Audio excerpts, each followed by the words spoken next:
आप किसी को लोगों को जेल में बंद कर सकते हो, पर ख्यालात को जेल में नहीं बंद। ख्यालात की जंग है जमहूरियत में, ख्यालात की जंग होती है, और जो ख्याल बेटर होता है वो प्रिवेल अपॉन होता है। जेलों के दरवाजे खोल दीजिए तो रिकंसिलिएशन का एक सिलसिला शुरू हो जाएगा। अगर आज वो चीफ मिनिस्टर बन के एक FIR वापस नहीं ले सकती तो फिर क्या करना है इसी चीफ मिनिस्टर को। हम तो हमेशा अकेले लड़े हैं 99 से, जब से हमारी जमात बनी है। हमारी इलेक्शन कमेटी जो बनी है इलेक्शन के लिए, उनके साथ मशवरा करके हमने फैसला किया है कि जड़ी बल से हमारे कैंडिडेट होंगे इंशाल्लाह। और हम चाहते हैं कि जो शहरी श्रीनगर में हम ऐसे कैंडिडेट दें जो अच्छे हो, पढ़े लिखे हो, दीनदार हो, क्योंकि श्रीनगर के साथ मुफ्ती साहब को खास अकीदत थी। और मुफ्ती साहब को आपको याद होगा कि जो आखिरी दौरा था वो भी उनका डाउन टाउन का था। और हमारी भी कोशिश रहेगी कि श्रीनगर के लोगों की प्रॉब्लम्स बहुत ज्यादा हैं, बहुत मुश्किलात हैं यहाँ, गरीबी भी बहुत है, एक एक घर में 4-4 फैमिलीज रहते हैं। इसके लिए भी मुफ्ती साहब का एक प्रोग्राम था कि इनको बाहर ले जाएंगे।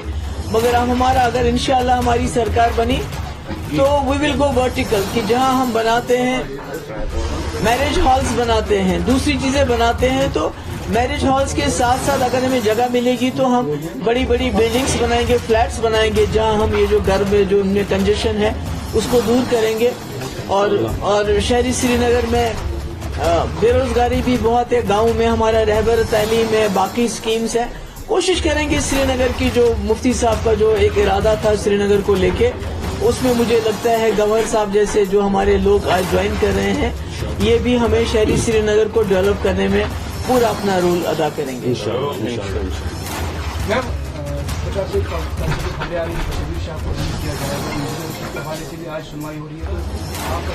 बहुत अच्छा है। मैं तो कहती हूँ कि आप किसी को लोगों को जेल में बंद कर सकते हो, पर ख्यालात को जेल में नहीं बंद। ख्यालात की जंग है जमहूरियत में, ख्यालात की जंग होती है, और जो ख्याल बेटर होता है वो प्रिवेल अपॉन होता है। तो इसलिए मैं समझती हूँ कि बहुत देर कर दी। इंजीनियर रशीद साहब को भी रिलीज करना चाहिए, शबीर शाह साहब को भी, और भी जो हमारे जो जेलों में जो हमारे लोग हैं, तो जिनको वो कहते हैं कि जमानत तो मिलनी चाहिए, जमानत भी नहीं मिलती अब। बहुत अफसोस की बात है। तो मुझे उम्मीद है कि उनको रिलीज, और भी जो हमारे इसके अलावा जो हमारे नौजवान हैं, जो कोई नामवर लोग नहीं है, आम नौजवान हमारे जेलों में बंद है और मुल्क के जेलों में बंद है, उनकी हालत बहुत खराब है। उनके माँ बाप बहुत गरीब हैं, वो वहाँ तक जा भी नहीं सकते हैं। तो मैं कहती हूँ गवर्नमेंट ऑफ इंडिया, चूंकि इलेक्शन का प्रोसेस शुरू किया आपने, आप बार बार कहते हैं कि हम जम्मू कश्मीर के लोगों के साथ रिकंसिलिएशन चाहते हैं, तो मैं कहती हूँ जेलों के दरवाजे खोल दीजिए तो रिकंसिलिएशन का एक सिलसिला शुरू हो जाएगा। Thank you so much. Madam एक सवाल है मेरा, क्योंकि कई सारे लीडर्स जो आपकी पार्टी को ऑलरेडी ज्वाइन कर चुके हैं और हर एक जगह पर आप अपनी कैंडिडेट भी अनाउंस कर चुके हैं, लेकिन ये भी खदशा जाहिर हो रहा है कि क्या महबूबा मुफ्ती जो है खुद कहीं पे पार्टिसिपेट कर सकती है, क्योंकि लोगों के अंदर क्यूरियोसिटी है कि अपोजिशन पार्टी की अगर बात करें वो ऑलरेडी लीडर्स अनाउंस कर चुके, पहले कहा कि नहीं लड़ेंगे, फिर उसके बाद कल जो है लिस्ट सामने आया, तो महबूबा मुफ्ती का इस पे क्या कुछ कहना है? देखिए मैं क्या कहूँ, उमर साहब ने खुद कहा कि मुझे चपरासी की ट्रांसफर के लिए गवर्नर साहब के दरवाजे पे जाना पड़ेगा। मुझे चपरासी की ट्रांसफर की फिक्र नहीं है, मगर मैं वो वजीर आला रही हूँ जिसने बीजेपी की सरकार के साथ सरकार चलाई, 12,000 नौजवानों की FIR वापस लिए। क्या आज आप ऐसा कर सकते हो? मैंने as a chief minister Modi के साथ सरकार बनाते हुए सेपरेटिस्ट को खत लिखा, दावत दी, बातचीत की। क्या आप ऐसा कर सकते हो आज? मैंने सीज फायर करवाया, क्या आज आप कर सकते हो? मैंने पूरे मुल्क की लीडरशिप को लाया और हुर्रियत के दरवाजों पे गए वो कि आइए बताइए हमें क्या है। तो मैंने बहुत ही पावरफुल चीफ मिनिस्टर रही हूँ, मेरी असेंबली बहुत पावरफुल थी, हमारे पास रेजिडेंशियल पावर्स थे।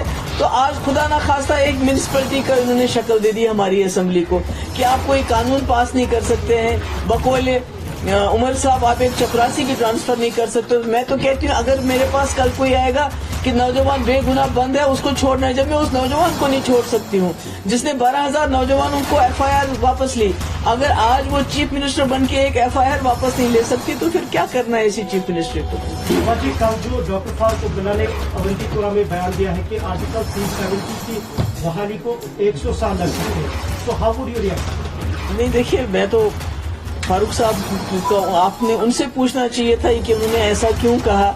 میرے خیال میں نا امیدی کفر ہے اور PDP بڑے مسئلے کے لیے لڑ رہی ہے. جیسے آپ کو پتا ہے کہ PDP واحد ایک جماعت ہے جو ایجنڈا لے کے آتی ہے اس کو امپلیمنٹ کرتی ہے. جب ہم 2002 میں سرکار بنی ہم نے کہا تھا ہم کوٹا ختم کریں گے, ہم نے کیا. اس کے بعد ہم نے بولا ہم راستہ کھولیں گے, ہم نے کھولے مظفر آباد راولاکوٹ. ہم نے کہا ہم بات چیت کرائیں گے تو واجپئی جی کی بات چیت, LK اڈوانی کی بات چیت ہم نے حریت کے لیڈروں سے کرائی. تو ہم تو اپنے ایجنڈے پہ چلتے اور آج بھی ہمارا ایجنڈا ہے کہ مسئلہ کشمیر مسئلہ ہے, اس کو آپ اگنور نہیں کر سکتے. تو اس کو حل کرنے کے لیے جو 370 ہے اس کو بھی ریسٹور کرنا بہت ضروری ہو جائے. NC اور کانگریس کی ارینج کے بعد PDP کا اس آنے والے الیکشن میں کیا ایکسپیکٹیشن ہے؟ نہیں دیکھیے, ہم تو ہمیشہ اکیلے لڑے ہیں. 99 سے جب سے ہماری جماعت بنی ہے ہم تو ہمیشہ اکیلے لڑے ہیں اور لوگوں کے سہارے لڑے ہیں, لوگوں کو کی تکلیفیں دور کرنے کے لیے لڑے ہیں. میں تو کانگریس میں تھی, CLP لیڈر تھی, مفتی صاحب ممبر پارلیمنٹ تھے. تو ہم نے چھوڑ کے ایک ایسا پلیٹ فارم PDP بنائی جس کا کام ہے, جس کا بیسک ایجنڈا ہے جموں کشمیر کو ایک باعزت دور میں لانا, ایک پیس میں ڈگنیٹی دینا. تو ہم اس ایجنڈے کو لے کے چلے. ہمارے ساتھ کوئی چلتا ہے نہیں آتا ہے, لوگ ہمارے ساتھ ہونے چناؤ میں آ رہے ہیں ان کا ویلکم کیا جا رہا ہے, لیکن دوسری اور اگر ہم دیکھیں امپلائیز کو نوکریوں سے نکالا جا رہا ہے. جو آپ کے پتا یا آپ کے کوئی ریلیٹو ہوتے ہیں وہ ملیٹنٹ بہت غلط ہے. وہی تو میں کہہ رہی ہوں کہ لوگوں کو جیلوں میں بند کرنا, امپلائیز کو بلا وجہ نوکریوں سے نکالنا, ان سے یہ حق بھی چھین لینا. وہ عدالت میں جائیں گے تو ڈر لگتا ہے ان کو کہ ہمیں جیل میں نہ ڈال دیں. جرنلسٹ کو UAPA کے